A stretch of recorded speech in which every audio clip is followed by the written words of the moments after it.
സ്നേഹം നിറഞ്ഞ സത്യവിശ്വാസികളെ, സത്യവിശ്വാസിനികളെ, അല്ലാഹു സുബ്ഹാനഹു വ തആലയുടെ നിയമനിർദ്ദേശങ്ങൾ ജീവിതത്തിൽ കഴിവിനനുസരിച്ച് പാലിക്കണേ എന്ന് ആദ്യ അവസരത്തിൽ ഉണർത്തുകയാണ്, വസിയ്യത്ത് ചെയ്യുകയാണ്.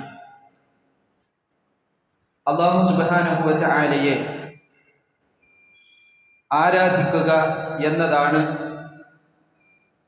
മുസ്ലിങ്ങൾ എന്ന നിലക്ക് നമ്മുടെ ബാധ്യതയായിട്ടുള്ളത്. ആ ബാധ്യത എങ്ങനെ നിർവഹിക്കണം എന്ന് നബി സല്ലല്ലാഹു അലൈഹി വസല്ലം നമ്മെ പഠിപ്പിക്കുകയും ചെയ്തിട്ടുണ്ട്. വ്യത്യസ്തങ്ങളായ ഇബാദത്തുകൾ റസൂലുള്ളാഹി സ്വല്ലല്ലാഹു അലൈഹി വസല്ലം നമ്മെ അറിയിച്ചു. നിസ്കാരവും നോമ്പും സക്കാത്തും ഹജ്ജും ഖുർആൻ പാരായണവും രോഗസന്ദർശനവും ധർമ്മം ചെയ്യലും ഇതെല്ലാം ഇബാദത്തിന്റെ വ്യത്യസ്ത രൂപങ്ങളിൽ നബി സല്ലല്ലാഹു അലൈഹി വസല്ലം നമ്മെ പഠിപ്പിച്ചതാണ്. ആ കൂട്ടത്തിലുള്ള ഒരു ഇബാദത്താണ് നേർച്ച എന്ന് പറയുന്നത്. എന്നാൽ ഇപ്പറഞ്ഞ എണ്ണപ്പെട്ട കാര്യങ്ങളിൽ നിന്നും ചില വ്യത്യാസങ്ങൾ നേർച്ച എന്ന് പറയുന്ന ഇബാദത്തിന് ശറഇൽ ഉണ്ട്. ഒന്ന്, നബി സല്ലല്ലാഹു അലൈഹി വസല്ലം നിസ്കാരം, സക്കാത്ത്, സ്വതക്ക, ഹജ്ജ്, ഉംറ പോലെയുള്ള ഇബാദത്തുകളെയെല്ലാം നിങ്ങൾ ചെയ്യൂ എന്ന് കൽപ്പിച്ചത് നമുക്ക് കാണാൻ സാധിക്കും. അത് ചെയ്യാൻ പ്രോത്സാഹിപ്പിക്കുന്നതിനെ സംബന്ധിച്ച് കാണാൻ സാധിക്കും. അതേ സന്ദർഭത്തിൽ നേർച്ചയുടെ വിഷയം വന്നപ്പോൾ നബി സല്ലല്ലാഹു അലൈഹി വസല്ലം നിങ്ങൾ നേർച്ച ചെയ്യൂ എന്ന് പ്രത്യേകം നിർദ്ദേശിച്ചത് കാണാനാവുന്നില്ല. അതേ സന്ദർഭത്തിൽ നേർച്ച ചെയ്താൽ നിങ്ങളത് പൂർത്തീകരിക്കണം, അത് പൂർത്തീകരിക്കുന്നത് ഈമാനിന്റെ അടയാളമാണ് എന്നെല്ലാം അല്ലാഹുവും റസൂൽ സല്ലല്ലാഹു അലൈഹി വസല്ലമയും പറഞ്ഞിട്ടുണ്ട്. അല്ലാഹു വിശുദ്ധ ഖുർആനിൽ പറഞ്ഞു, യൂഫൂന ബിൻ നദിരി, സത്യവിശ്വാസികളെ കുറിച്ച്, സ്വർഗം ലഭിക്കുന്നവരെ കുറിച്ച് പറയുന്നു, അവർ നേർച്ച പൂർത്തിയാക്കുന്നവരാകുന്നു. നേർച്ച നേർന്നാൽ അവരത് പൂർത്തിയാക്കിയിരിക്കും. അത് സത്യവിശ്വാസികളുടെ അടയാളമായിക്കൊണ്ട് അള്ളാഹു വിശുദ്ധ ഖുർആനിൽ സൂചിപ്പിച്ചത് നമുക്ക് കാണാൻ സാധിക്കും. അതുപോലെ അള്ളാഹു ഹജ്ജിന് വരുന്നവരോട് പറഞ്ഞത് നമുക്ക് കാണാൻ സാധിക്കും. വൽ യൂഫൂ നുദൂറഹും, അവർ ഹജ്ജിന് വന്നാൽ അവരുടെ യാത്ര അവസാനിച്ചതിന് ശേഷം ഹജ്ജിന്റെ തയ്യാറെടുപ്പുകളിലായാൽ ഇനി അവർ നേർന്നിട്ടുള്ള നേർച്ചകളൊക്കെ ഹജ്ജുമായി ബന്ധപ്പെട്ട് വല്ല നേർച്ചയൊക്കെ ഉണ്ടെങ്കിൽ അതൊക്കെ പൂർത്തീകരിക്കട്ടെ എന്ന് അല്ലാഹു സുബ്ഹാനഹു വ തആല പറഞ്ഞത് നമുക്ക് കാണാം. നബി സല്ലല്ലാഹു അലൈഹി വസല്ലം പറഞ്ഞു, മൻ നദറ അയ്യുതി അല്ലാഹ ഫൽയുതിഹു, ഒരാൾ അല്ലാഹനെ അനുസരിക്കാൻ ശറഇൽ വിലക്കില്ലാത്ത, വിരുദ്ധമല്ലാത്ത വല്ലതും നേർച്ച നേർന്നിട്ടുണ്ടെങ്കിൽ അവനത് പൂർത്തിയാക്കട്ടെ.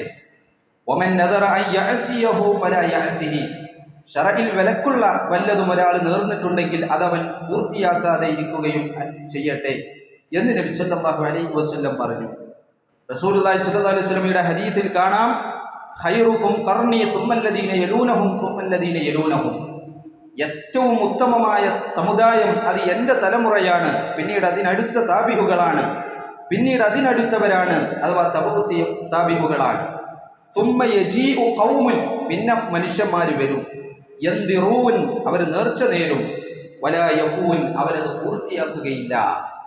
ഈ ഹദീസുകളിലും ആയത്തുകളിലുമെല്ലാം അല്ലാഹു റസൂൽ സല്ലല്ലാഹു അലൈഹി വസല്ലമയും പറഞ്ഞ ശൈലികൾ പരിശോധിച്ചാൽ നമുക്ക് കാണാൻ സാധിക്കുന്നത്, നിങ്ങൾ നേർച്ച നേരൂ എന്ന് റസൂലുള്ളാഹി സ്വല്ലല്ലാഹു അലൈഹി വസല്ലം ഒരു പ്രത്യേക കൽപ്പന നടത്തുന്നില്ല. എന്നാൽ നേർന്നാൽ പൂർത്തീകരിക്കൂ, അത് നിർബന്ധമാക്കുകയും ചെയ്തിട്ടുണ്ട്. പൂർത്തീകരിക്കേണ്ട നേർച്ചയോ അത് ശറഇന് വിലക്കില്ലാത്തത് നേർന്നാലാകുന്നു എന്ന് നബി സല്ലല്ലാഹു അലൈഹി വസല്ലം പ്രത്യേകം പറയുകയും ചെയ്തു. അപ്പൊ നേർച്ചയുമായി ബന്ധപ്പെട്ട് ഇസ്ലാം മറ്റുള്ള ഇബാദത്തുകൾ പോലെ പ്രോത്സാഹിപ്പിച്ചിട്ടില്ല. എന്തിന്? നേർച്ച നേരാൻ. എന്നാൽ നേർന്നാലോ അത് പൂർത്തീകരിക്കാൻ അല്ലാഹുവും റസൂൽ സല്ലല്ലാഹു അലൈഹി വസല്ലമയും നമ്മോട് കൽപ്പിച്ചിട്ടുണ്ട്. എന്താണ് ഈ നേർച്ചയുടെ ഒരു പൊതു സ്വഭാവം? എപ്പോഴാണ് ആളുകൾ നേർച്ചയെക്കുറിച്ച് ചിന്തിക്കുക? നിസ്കാരത്തിനെ കുറിച്ച് ചിന്തിക്കേണ്ട ആളുകൾ അതിൻ്റെ ഒരു സമയം ഉണ്ടാവും. നോമ്പിനെ കുറിച്ച് ആളുകൾ ചിന്തിക്കും, അതുപോലെ ഖുർആനോത്തിനെ കുറിച്ച് നമ്മൾ ആ ഒരു ഇബാദത്തിലേക്ക് നമ്മുടെ ചിന്ത പോകുന്ന പല സാഹചര്യങ്ങളും പല അവസരങ്ങളുമുണ്ട്. എപ്പോഴാണ് ഒരു മനുഷ്യനെ കുറിച്ച് അയാളുടെ മനസ്സിൽ നേർച്ച എന്ന ഇബാദത്ത് തെളിഞ്ഞു വരിക? തൻ്റെ ജീവിതത്തിൽ എന്തെങ്കിലും പ്രശ്നമുണ്ടെങ്കിൽ. എന്താണ് ആ പ്രശ്നം? ആഖിറവുമായി ബന്ധപ്പെട്ട പ്രശ്നമാവില്ല. പൊതുവെ മനുഷ്യന്മാർ അങ്ങനെയാണ്. ഞാൻ നരകത്ത് പോകുമോ, ഞാൻ ഒന്ന് നേർച്ച നേർന്നാലോ എന്ന് ചിന്തിക്കുന്നവർ സമൂഹത്തിൽ തീരെയില്ല, അല്ലെങ്കിൽ ഉണ്ടെങ്കിൽ കുറവാണ്. അതേസമയം എനിക്ക് രോഗമാണ്, എൻ്റെ മക്കൾ പ്രയാസത്തിലാണ്, എൻ്റെ ജീവിതത്തിൽ ഞാനൊരു വല്ലാത്ത വിഷമത്തിലാകുന്നു, എനിക്കൊരു ആഗ്രഹമുണ്ട്, ഇങ്ങനെയൊക്കെ ദുന്യവിയായ എന്തെങ്കിലുമൊക്കെ മനസ്സിൽ വരുമ്പോൾ അത്യാവശ്യം ഒരു ഇസ്ലാമിക ചിന്തയും ഒരു ഇസ്ലാമിക ബോധവുമൊക്കെ ഉള്ള സാധാരണ മനുഷ്യന്മാരുടെ മനസ്സിൽ തെളിഞ്ഞു വരുന്ന ഇബാദത്ത് ഒരു 2 റക്അത്ത് നിസ്കരിക്കുക എന്നതിനപ്പുറം നേർച്ചയെക്കുറിച്ചാണ്. ഞാൻ നേർച്ച നേർന്നാൽ എൻ്റെ ഈ ആഗ്രഹം നേടുമോ, നേർച്ച നേർന്നാൽ എൻ്റെ ഈ പ്രയാസം നീങ്ങുമോ എന്നാണ് മനുഷ്യന്മാർ ആ സന്ദർഭത്തിൽ ചിന്തിക്കുന്നത്. അവിടെ നമ്മൾ മനസ്സിലാക്കുക, ഇസ്ലാമിൽ ഈ പറയുന്ന നേർച്ചയുടെ അടിസ്ഥാന വിധി എന്താണ്? അടിസ്ഥാന വിധി അത് ഇബാദത്താണ്. അതുകൊണ്ട് സുന്നത്താകുന്നു, വാജിബല്ല.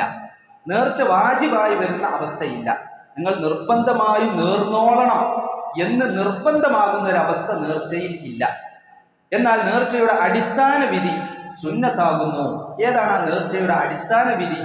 അത് എപ്പോഴാണ്? ആ സുന്നത്ത് എങ്ങനെയാണ് നാം നടപ്പിലാക്കുക? ആ സുന്നത്തായ നേർച്ച, ആ ഇബാദത്ത് എങ്ങനെയാണ് നിർവഹിക്കുക? അതിൻ്റെ രീതിയും അതിൻ്റെ ആവശ്യകതയും എന്താണ്? അതിൻ്റെ ആവശ്യകത എന്ന് പറഞ്ഞപ്പോൾ ഒരാൾ പറയാണ്, ഞാൻ വല്ലാതെ മടിയനാവുന്നുണ്ട്, അതുകൊണ്ട് എൻ്റെ അടുത്ത് പണവും കാര്യവും സൗകര്യമൊക്കെ ഉണ്ടായിട്ടും എനിക്കൊരു ഉംറ ചെയ്താൽ എന്താ? അതുകൊണ്ട് ഞാൻ അടുത്ത ഒരു 6 മാസത്തിനുള്ളിൽ ഒരു ഉംറ അള്ളാഹ്ക്ക് നേരുന്നു. എന്തിനാണ്? ഒന്നിനുമല്ല, എൻ്റെ മടി മാറാൻ. എൻ്റെ മടി മാറാൻ അല്ല എന്നുണ്ടെങ്കിൽ എനിക്കൊരു നേർച്ച നേരണം എന്ന് തോന്നി. അപ്പം ഞാൻ അടുത്ത ഒരു ഉംറ നേർച്ച നേരുന്നു.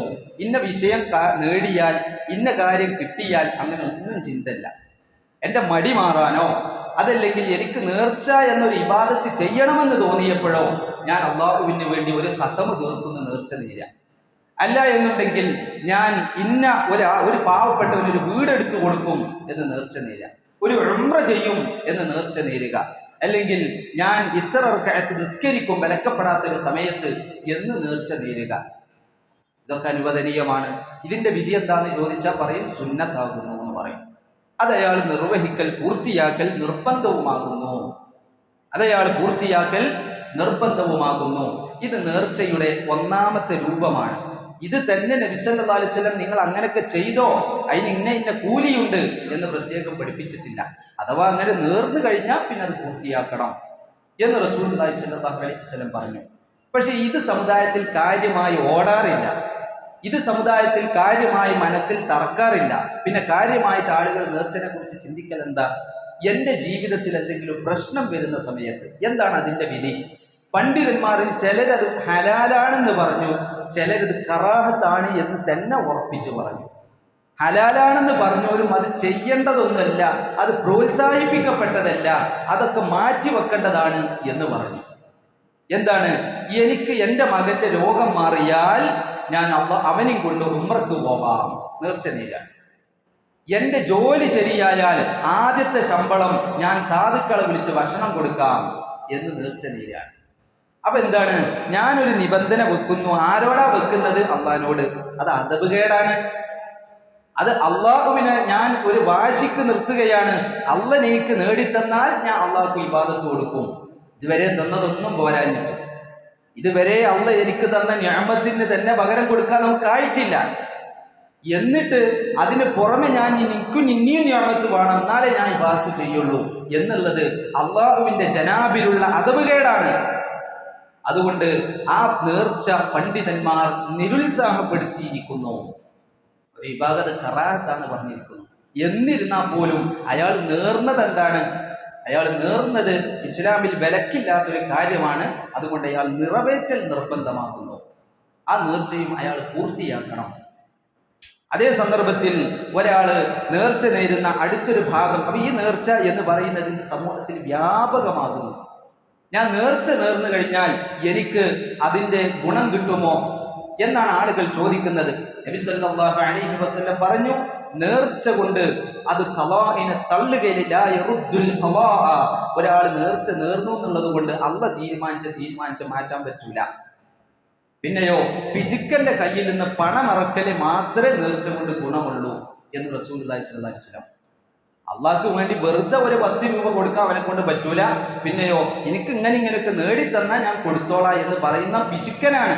ആ പിശുക്കന്റെ കയ്യിൽ നിന്ന് പണമിറങ്ങുന്നു എന്നതല്ലാത്ത ഒരു ഗുണവും അത്തരം നേർച്ച കൊണ്ടില്ല എന്ന് റസൂലുള്ളാഹി സ്വല്ലല്ലാഹു അലൈഹി വസല്ലം വാക്കാൽ നമ്മോട് പറഞ്ഞതാണ്. നമ്മൾ ഊഹിച്ചെടുത്തതോ പണ്ഡിതന്മാർ കടഞ്ഞെടുത്തതോ ഒന്നുമല്ല, വാക്കാൽ പറഞ്ഞതാണ്. അത് പിശുക്കന്റെ കയ്യിൽ നിന്ന് പണമിറങ്ങലാണ്, അല്ലാതെ അള്ളാഹ് തീരുമാനിച്ചൊരു തീരുമാനം കൊണ്ട് വേറെ ഒരു മാറ്റവും ഈ നേർച്ച കൊണ്ട് ഉണ്ടാക്കാൻ സാധിക്കുകയില്ല എന്ന് റസൂലുള്ളാഹി സ്വല്ലല്ലാഹു അലൈഹി വസല്ലം പഠിപ്പിച്ചു. പിന്നെ ഇതിൽ പകരം എന്ത് വെക്കാൻ പറ്റും? പണ്ഡിതന്മാർ വിശദീകരിച്ചിട്ടുണ്ട്. ആ പകരമാണ് തവസ്സുൽ എന്ന് പറയുന്നത്. എന്തുകൊണ്ട്? ഇതേ കാര്യം തിരിച്ചു വെക്കുക. ഇവിടെ എന്താ നേർച്ചയിൽ വന്നത്? ഞാൻ അള്ളാഹ്ക്ക് വേണ്ടി നിസ്കരിച്ചോളാം, ഉംറ ചെയ്തു കൊള്ളാം, അള്ളാഹ്ക്ക് വേണ്ടി ഞാൻ ഇന്ന ഇബാദത്ത് നിർവഹിക്കാം, ഇത്ര സദഖ ചെയ്തു കൊള്ളാം, എൻ്റെ രോഗം മാറിയാൽ, എൻ്റെ ആവശ്യം നേടിയാൽ, ആഗ്രഹം എനിക്ക് സഫലമായാൽ തിരിച്ച് ഞാൻ അള്ളാഹുവിന് വേണ്ടി ആത്മാർത്ഥമായി സദഖ കൊടുത്തു. ഒരു പള്ളി ഉണ്ടാക്കി. ഞാൻ ആ പള്ളി ഉണ്ടാക്കിയപ്പം ആ പള്ളി ഉണ്ടാക്കിയിട്ട് ഞാൻ അള്ളാഹിനോട് പറഞ്ഞു, പടച്ചോനെ, ഒരാളുടെയും തൃപ്തി കാംക്ഷിച്ചുകൊണ്ടല്ല, നിന്റെ തൃപ്തി മാത്രം, നിനക്ക് വേണ്ടി മാത്രം ഞാൻ നിർവഹിച്ച അമലാകുന്നു അത്. ഇത് മുഖേന എൻ്റെ മനസ്സിലൊരു ആഗ്രഹമുണ്ട്, എൻ്റെ ജീവിതത്തിലൊരു പ്രയാസമുണ്ട്, പ്രശ്നമുണ്ട്. ഞാൻ ഈ ചെയ്തത് സ്വാലിഹായ അമലായി സ്വീകരിച്ചിട്ടുണ്ടെങ്കിൽ റബ്ബേ, അത് മുഖേന ഞാൻ നിന്നോട് ചോദിക്കുന്നു, നീ എൻ്റെ ആഗ്രഹം നേടിത്തരണം, നീ എൻ്റെ പ്രയാസം നീക്കിത്തരണം എന്ന് പറയൽ, അതിന് തവസ്സുൽ എന്ന് പറയും. സൽക്കർമ്മം മുമ്പിൽ വെച്ചിട്ട് തവസ്സുൽ ചെയ്യുക. ഇതിന്റെ നേരെ വിപരീതമാണ്. അപ്പൊ ഞാൻ അള്ളാഹിനോട് വാശി പറയുന്നില്ല, അള്ളാഹുവിനോടുള്ള എൻ്റെ പെരുമാറ്റത്തിൽ ഞാൻ മോശം ചെയ്തിട്ടില്ല, മറിച്ച് ഞാൻ മുമ്പേ അമല് ചെയ്തു, നല്ലൊരു കാര്യം ചെയ്തിട്ട് അള്ളാഹിനോട് അത് വെച്ചിട്ട് തവസ്സുൽ ചെയ്യുന്നു. ഇത് ശറഅ് അനുവദിച്ചു. ഇതിന്റെ നേരെ തിരിച്ചാണ് ഈ പറഞ്ഞ നേർച്ച. എന്ത് കാര്യം നേടിയാൽ ഞാൻ നിസ്കരിച്ചോളാം, അല്ലെങ്കിൽ ഞാൻ നിസ്കരിക്കൂല. അതിന്റെ വിധി അങ്ങനെ തന്നെയാണ്. ഒരാൾ രോഗം മാറിയാൽ നേർച്ച നേരാന്ന് പറഞ്ഞു, ആ രോഗത്തിൽ അയാൾ മരിച്ചു. ആ രോഗത്തിൽ അയാൾ മരിച്ചു കഴിഞ്ഞാൽ മാറിയിട്ടില്ല, അതുകൊണ്ട് ആ നേർച്ച വീട്ടേണ്ട ബാധ്യതയില്ല. ഒരാൾ പറഞ്ഞു എനിക്ക് ഇന്ന ജോലി കിട്ടിയാൽ, അയാൾക്ക് ജോലി കിട്ടിയില്ല, കിട്ടുന്നത് അന്നേ ആ നേർച്ചന്റെ വിഷയം വരണുള്ളൂ. അതിന്റെ മുമ്പ് അയാളെ സംബന്ധിച്ച് ആ നേർച്ചയുടെ ബാധ്യത കടന്നു വരുന്നില്ല. അത് പണ്ഡിതന്മാരെ നിരുത്സാഹപ്പെടുത്തി. പിന്നെയോ അതിന് പകരം വെച്ച് തന്നു. എന്ത്? ഞാൻ ആ ചെയ്യാൻ വിചാരിച്ചതാണ് ചെയ്യുക, എന്നിട്ട് അത് മുഖേന അല്ലാഹു സുബ്ഹാനഹു വ തആലയോട് ദുആ ചെയ്യുക. അല്ലാഹുവേ, ഇതെന്റെ സ്വാലിഹായ അമലായി നീ സ്വീകരിച്ചിട്ടുണ്ടെങ്കിൽ നീ എനിക്ക് എൻ്റെ ആഗ്രഹം നേടിത്തരണം, എൻ്റെ രോഗം മാറ്റിത്തരണം, എൻ്റെ പ്രയാസം നീക്കിത്തരണം. ഇത് ഇസ്ലാം അനുവദിച്ചിരിക്കുന്നു. ഇത് സഹോദരന്മാരെ നേർച്ചയുടെ അടുത്ത ഒരു വശമാണ്. ഇനി മറ്റൊന്നുണ്ട്. ഒരാൾ നേർച്ച ചെയ്യുന്നു പാടില്ലാതെ ശറഇൽ ഹറാമായ ഒരു കാര്യത്തിന്. ആ ശറഇൽ ഹറാമായ കാര്യത്തിന് നേർച്ച നേർന്നു കഴിഞ്ഞാൽ ഇനി ഞാൻ എന്ത് ചെയ്യണം? ആ ഹറാമിനെ അയാൾക്ക് ചെയ്യുക എന്നത് ഇസ്ലാം ഒരിക്കലും പഠിപ്പിക്കൂലല്ലോ. അതുകൊണ്ട് പണ്ഡിതന്മാർ പറഞ്ഞു, ആ ഹറാമ് അയാൾ ആ നേർച്ച നിറവേറ്റാൻ പാടുള്ളതല്ല, അതിൽ നിന്ന് പിന്മാറണം, പകരം കഫാറത്ത് കൊടുക്കണം.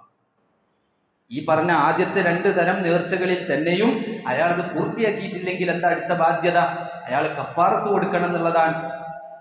അയാൾ കഫാറത്ത് കൊടുക്കണം. ഒന്നുകിൽ 10 മിസ്കീനുകൾക്ക് ഭക്ഷണം കൊടുക്കണം, അല്ലെങ്കിൽ വസ്ത്രം കൊടുക്കണം, അല്ലെങ്കിൽ ഒരു അടിമനെ മോചിപ്പിക്കണം. 3-ാലൊരു ചോയ്സാണ്. അതിന് പറ്റൂലെങ്കിൽ അയാൾ നോമ്പെടുക്കണം എന്ന് പറഞ്ഞു. ഇത് കഫാറത്താണ്. അത് ഈ നേർച്ച നിർവഹിച്ചിട്ടില്ലെങ്കിൽ. അപ്പൊ ഒരാൾ ഹറാമിനാണ് നേർച്ച നേർന്നത്. ഏതാ ഈ ഹറാമ്?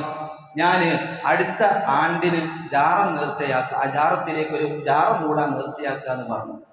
അല്ലെങ്കിൽ ഇന്ന നിഷിദ്ധമായ ഒരു കാര്യത്തിന്, ഒരു തിന്മക്ക് വേണ്ടി അയാൾ പണം നേർച്ചയാക്കി എന്ന് പറഞ്ഞു. ഇനി പിന്നെ തിരിച്ചറിഞ്ഞത് ഇനി ഞാൻ എന്ത് ചെയ്യും? ഒന്നും ചെയ്യാൻ, അത് ചെയ്യാൻ പാടില്ല.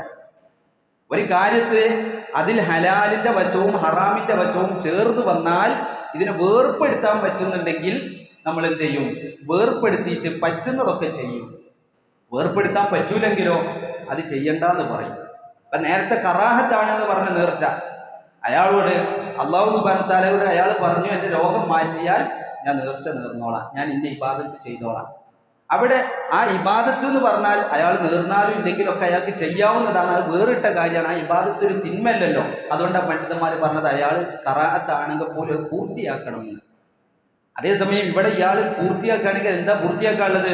ഒരു ഹറാമായ കാര്യമാണ്. ഇയാൾ ഈ നേർച്ച നേരുക എന്ന് പറഞ്ഞു, ആ നേർന്നത് പൂർത്തിയാക്കുക എന്ന് പറഞ്ഞാൽ എന്താ അയാൾക്ക് ചെയ്യാനുള്ളത്? കള്ള് വാങ്ങിക്കൊടുക്കുക, നേർച്ചയാക്കുക. അല്ലെങ്കിൽ ഇത്തരത്തിലുള്ള വിദഅത്തുകൾക്ക് വേണ്ടി ഞാനൊരു പോത്തിനെ നേർച്ചയാക്കി എന്ന് പറയാം. ഇസ്ലാമിൽ സ്ഥിരപ്പെടാത്ത നബി സല്ലല്ലാഹു അലൈഹി വസല്ലമയുടെ പ്രമാണങ്ങളിൽ അവിടുന്ന് പഠിപ്പിച്ച അധ്യാപനത്തിൽ സ്ഥിരപ്പെടാത്ത ഒരു ഹറാമിന് വേണ്ടി അല്ലെങ്കിൽ പഠിപ്പിക്കപ്പെടാത്ത ഒരു കാര്യത്തിന് വേണ്ടി അത് ഇബാദത്തൊന്നുമല്ല, അത് മക്റൂഹാണ് അല്ലെങ്കിൽ ഹറാമാണ്. അങ്ങനെയുള്ളൊരു കാര്യം ചെയ്യാൻ വേണ്ടി ഞാൻ നേർച്ചയാക്കുന്നു. അപ്പൊ പണ്ഡിതന്മാർ പറഞ്ഞത് ചെയ്യാൻ പാടില്ല. പിന്നെയോ അയാൾ അതിന് കഫാറത്ത് കൊടുക്കണം. ആ കഫാറത്താണ് ഞാൻ നേരത്തെ പറഞ്ഞത്. ഇനി ഒരാള് ഷിർക്കിനാണ് നേർച്ച നേർന്നത്. എന്താ ഷിർക്ക്? ഞാൻ മമ്പറത്ത് പോയി തവാഫ് ചെയ്യും. ഒരാൾ അങ്ങനെ നേർച്ച നേർന്നു കൂട്ടാം.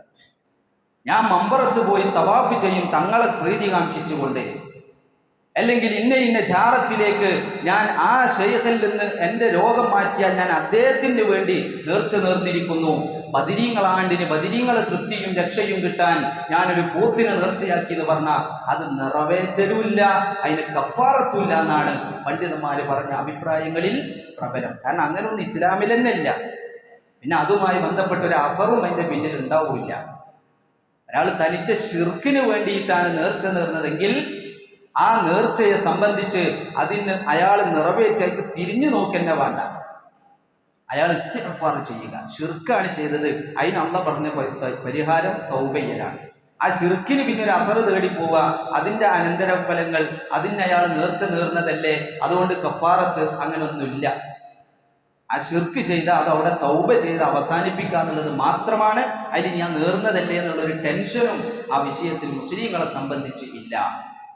അതുകൊണ്ട് നമ്മൾ മനസ്സിലാക്കുക, നേർച്ച എന്ന് പറയുന്നത് ഇന്ന് നമ്മുടെ സമൂഹത്തിൽ വ്യാപകമാവുന്നത് അത് ഉള്ളതിലുണ്ട് ഇല്ലാത്തതിലുണ്ട്.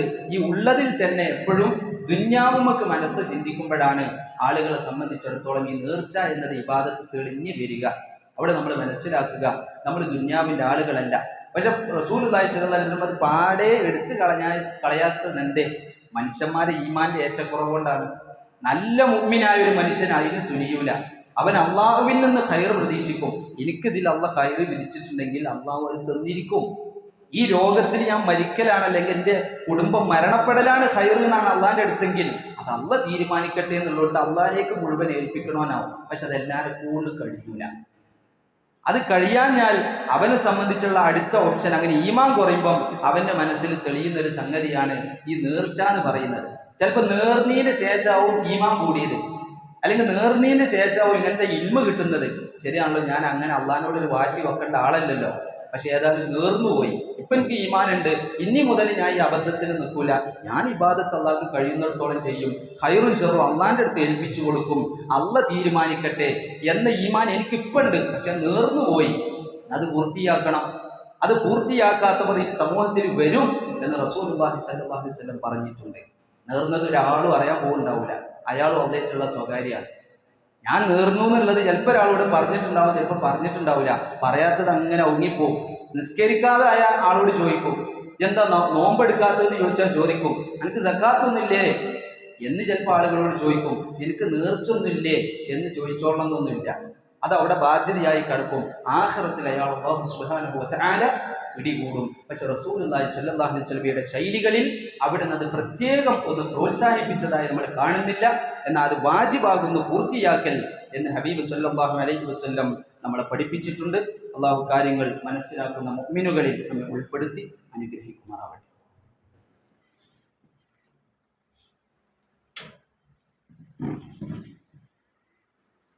അൽഹംദുലില്ലാഹി റബ്ബിൽ ആലമീൻ.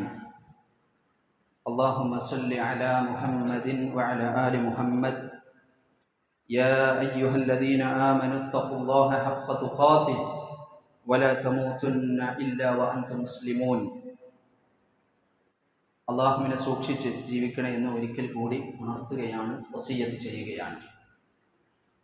നമ്മുടെ സമുദായത്തിൽ ആണ്ട് നേർച്ച എന്ന് പറയുന്നത് വലിയ വ്യാപകമായി നടക്കുന്ന സംഗതിയാണ്. മുസ്ലിം മഹാഭൂരിപക്ഷം അതിനെ അനുകൂലിക്കുന്നവരോ തങ്ങളുടേതായ വ്യക്തി ആവശ്യങ്ങളിൽ അതിനെ ഉപയോഗപ്പെടുത്തുകയോ ചെയ്യുന്നവരാണ്. നേരിട്ട് പോയിട്ടോ ആളെ പറഞ്ഞയച്ചിട്ടോ ആളുകൾ അത് പൂർത്തിയാക്കാറില്ല. ഈ ആണ്ട് നേർച്ച എന്ന് പറയുന്നത് എന്താണ്? ഒരാളുടെ ജീവിതത്തിൽ ദുന്യവിയായ എന്തെങ്കിലും പ്രശ്നം വരും, ദുന്യവിയായി എന്തെങ്കിലും പ്രശ്നങ്ങൾ കാര്യമായിട്ട് അതിനാണ്, അല്ലെങ്കിൽ എന്തെങ്കിലും ആഗ്രഹങ്ങൾ വല്ലാതെ വരും. ആ സമയത്ത് ഇയാൾ ഇങ്ങനെ നാട്ടിൽ നടക്കുന്ന ആണ്ട് നേർച്ചകളുടെ ലിസ്റ്റ് കണക്കിലാക്കും, അല്ലെങ്കിൽ ആരോടെങ്കിലും അഭിപ്രായം ചോദിക്കും. മമ്പുറത്തിനി വരാണ്ട് എന്ന് പറയും, അല്ലെങ്കിൽ CMന്റെ നേർച്ച ഇനി വരാനുണ്ട് എന്ന് പറയും, ഇന്ന പള്ളിയിലേക്കുള്ള നേർച്ച വരാനുണ്ട് എന്ന് പറയും. എങ്കിൽ എൻ്റെ രോഗം മാറുകയാണെങ്കിൽ, ആഗ്രഹം നേടുകയാണെങ്കിൽ ഞാൻ അവിടേക്ക് നേർന്നിരിക്കുന്നു. അങ്ങനെ ആ രോഗം മാറുകയോ തൻ്റെ ആഗ്രഹം നേടുകയോ ചെയ്തു കഴിഞ്ഞാൽ അടുത്ത വർഷം ആണ്ട് നേർച്ചക്ക് കമ്മിറ്റിൻ്റെ വിളി വരുമ്പോൾ ഇവർ ഈ നേർച്ച പൂർത്തിയാക്കാൻ വേണ്ടിയിട്ട് ആ ദിവസങ്ങളിൽ പോവുകയാണ്. ഇത് നമ്മുടെ നാട്ടിൽ സദാ വ്യാപകമായതുകൊണ്ടാണ് ഈ ആണ്ട് നേർച്ചയും നാട്ടിൽ വല്ലാതെ വിജയിച്ചുകൊണ്ടിരിക്കുന്നത്. അവിടെ പോകുന്നവരിൽ ഒരു വിഭാഗം നേർന്നവരാണ്, ഒരു വിഭാഗം നേർന്നവർക്ക് കിട്ടാൻ വേണ്ടി പോവാണ്. ഇവർ ഭക്ഷണം നേരും, ഭക്ഷണം തിന്നാൻ പോവുക. ഇത് രണ്ട് ശറഈല ഹലാലല്ല. ഒന്നുകിൽ ആ മമ്പറം തങ്ങളുടെ ഹക്ക് വർക്കത്തോട് അള്ള രക്ഷിക്കുന്നുള്ള രക്കാണെങ്കിൽ അത് ഹറാമാണ്, ബിദ്അത്താണ്. അതേസമയം ആ തങ്ങൾ എന്നെ രക്ഷിക്കും, ഞാൻ ആർക്ക് നേർന്നോ അവരുടേതാണ് രക്ഷ, അവർ അള്ള കൊടുത്ത കഴിവുന്നാവട്ടെ കൊടുക്കാത്ത കഴിവുന്നാവട്ടെ അവരാണ് എന്നെ സഹായിക്കാൻ പോകുന്നത് എന്നാണ് വിശ്വസിച്ചതെങ്കിൽ അത് തനിച്ച ശിർക്കുമാകുന്നു. പക്ഷേ വേദനാജനകമായ കാര്യമെന്ന് പറഞ്ഞാൽ ഇത് നമ്മുടെ നാട്ടിൽ വ്യാപകമാണ്. ആളുകൾ ചിലർ നേർച്ചുണ്ടോ എന്ന് ചോദിച്ച് നേർച്ച ആരെങ്കിലും ചെയ്തതുണ്ടെങ്കിൽ അത് വാങ്ങാനും കളക്ട് ചെയ്യാനും പറഞ്ഞേക്കുന്ന സമ്പ്രദായം ഉണ്ടായിരുന്നു. ഇന്ന് സംവിധാനങ്ങൾക്കായപ്പോൾ നേർച്ചയും കൊണ്ട് ആളുകൾ അങ്ങോട്ട് പോകുന്നു. അത് ചിലപ്പോൾ നേർന്നത് ഒരു 60 യാസീനാവും. യാസീൻ ഓതിനോട് തിരക്കടില്ല, പക്ഷെ അത് മമ്പറം തങ്ങളെ പ്രീതിക്കാവുമ്പോൾ ശിർക്കായി. ചിലപ്പോൾ ഹലാലായ കാര്യമാവും, പക്ഷെ അത് ചെയ്തത് ആരാന്റെ ഹക്ക് പ്രതീക്ഷിച്ചുകൊണ്ടും മറ്റുള്ളവരുടെ തൃപ്തി കാംക്ഷിച്ചുകൊണ്ടും അവരെ കുരുത്തക്കേട് ഭയന്നുകൊണ്ടുമാകുമ്പോൾ അത് ശിർക്കായി. ചിലതോ ഇസ്ലാമിൽ ഇല്ലാത്ത ഇബാദത്താണ്. ജാറ മൂടുക, അത് ഹലാലായ നിലക്ക് പോലും ഇസ്ലാമിൽ ഒരു ഇബാദത്തില്ല. ജാറല്ലല്ലോ, എന്നിട്ടാണല്ലോ ജാറ മൂടൽ. അത് ഇസ്ലാമിൽ നിഷിദ്ധമായ ഇബാദത്തുമാണ്. അയാൾ ആ മനുഷ്യന്റെ തൃപ്തി പ്രതീക്ഷിച്ചതാണെങ്കിൽ ശിർക്കുമാണ്. ഇനി അയാൾ ആ ജാറ മൂടി ഉദ്ദേശിച്ച കൂലി അള്ളാന്റെ അടുത്തുനിന്നും ഗുണം പ്രതീക്ഷിച്ചത് അള്ളാന്റെ അടുത്തുനിന്നും ആണെങ്കിലോ അത് ബിദ്അത്താകുന്നു, നിഷിദ്ധമാകുന്നു. ആ നേർച്ച പൂർത്തിയാക്കാൻ പാടില്ല. പക്ഷെ ഇന്ന് നാട്ടിൽ ഇത് വ്യാപകമാണ്. അതുകൊണ്ടാണ് നമ്മുടെ നാട്ടിൽ നമ്മൾ പുറത്തൊക്കെ നോക്കിയ ഈ നേർച്ച പോസ്റ്റർ കണ്ടുകൊണ്ടിരിക്കുന്നത്. അതുകൊണ്ട് സഹോദരന്മാരെ, അവിടെ നമ്മൾ മനസ്സിലാക്കുക, അങ്ങനെ ഒരാൾ നേർന്നിട്ടുണ്ടെങ്കിൽ അത് പൂർത്തിയാക്കേണ്ട ഒരു ബാധ്യതയും അയാളെ സംബന്ധിച്ചില്ല. മറിച്ച് അയാൾ ഹറാമായ ബിദ്അത്തായതാണ് നേർന്നതെങ്കിൽ പകരം കഫാറത്ത് ചെയ്യുക. തനിച്ച ശിർക്കാണെങ്കിൽ അത് തിരിഞ്ഞു നോക്കാനേ പാടില്ല. അള്ളാഹിനോട് കരഞ്ഞ് പറഞ്ഞ് അള്ളാഹുവിനോട് ഇസ്തിഗ്ഫാർ നടത്തുക. ഇനി മേലാൽ അതിലേക്ക് തിരിഞ്ഞു നോക്കാതിരിക്കുക. ഇതാണ് ആ വിഷയത്തിൽ ഇസ്ലാം നമ്മോട് പരിഹാരം പഠിപ്പിച്ചിട്ടുള്ളത്. അള്ളാഹു സുബ്ഹാനഹു വ തആല യഥാർത്ഥ മുവഹ്ഹിദുകളിൽ നമ്മെ ഉൾപ്പെടുത്തി അനുഗ്രഹിക്കുമാറാവട്ടെ. اللهم اغفر للمؤمنين والمؤمنات والمسلمين والمسلمات الأحياء منهم والأموات إنك مجيب دعوات وقاضي الحاجات. اللهم أجرنا من النار، اللهم أجرنا من النار، اللهم أجرنا وأجر والدينا من النار. ربنا اغفر لنا ولإخواننا الذين سبقونا بالإيمان فلا تجعل في قلوبنا غلا للذين آمنوا ربنا إنك رؤوف رحيم. اللهم أعز الإسلام والمسلمين وأذل الشرك والمشركين. اللهم أعز الإسلام والمسلمين وأذل الشرك والمشركين. ربنا آتنا في الدنيا حسنة وفي الآخرة حسنة وقنا عذاب النار. آمين آمين برحمتك يا أرحم الراحمين. وصلى الله على نبينا محمد والحمد لله رب العالمين.